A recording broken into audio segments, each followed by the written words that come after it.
तर रात्रीचे वाजलेले आहेत 2:45 आणि 2:45 वाजता आम्ही कुठे आहोत, तर आता आम्ही आहोत महाराजाजवळ. महावितरणवाले जे आहेत त्यांनी इतकं सुंदर काम केलेलं आहे. म्हणजे त्यांनी आहे ना रात्रीचे 12 वाजता साधारणतः त्यांनी लाईट घालवली आणि काहीतरी किरकोळ स्फोट झाला होता. पहिले किरकोळच झाला होता, म्हणजे फक्त स्पार्क झालं होतं आणि नंतर म्हणजे स्पार्क्सचा पाऊस झाला. आणि ते झाल्यानंतर सुद्धा काही एक अर्ध्या पाऊण तासाने ते लोक आले.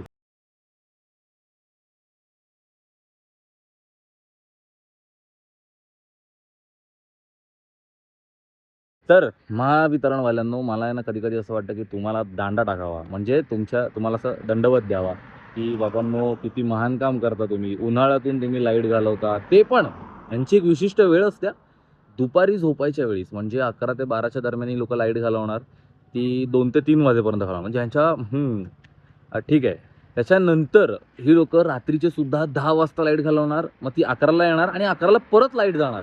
म्हणजे जेव्हा लाईट पहिल्यांदा येते ना, त्यावेळी आनंद नाही होत. दुःख याचं होतं, की आता परत लाईट जाणार आहे आणि आपले परत कुठल्याही ओव्हरऑल म्हणजे ठाणे जिल्ह्यातल्या महावितरणवाल्यांच्या आहे ना, विशिष्ट जागेवरती फटके द्यावेसे मला वाटतात. कारण आहे ना, त्यांचा फोन नंबर एक तर तो काय फालतूचा 1800 वाला जो नंबर असतो टोल फ्री. हे 10 नंबर आहेत ना, तुम्ही कुठेतरी अशी चुरळी करा त्या कागदावरती घेऊन आणि कुठेतरी चोंदून ठेवा.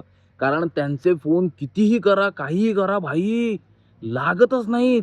ती एकच बाई बडबडते. तुम्हाला उन्हाळ्यातूनच झाडं कापायची कशी सुचतात रे? उन्हाळ्यातूनच तुम्हाला झाडं कापायची असतात. भाई थंडीतनं आम्हाला नाही लागत पंखा. घालवा ना तेव्हा लाईट. तेव्हा कापा ना, काय झाडं कापायची, तुमची झाडं वाढतात ती.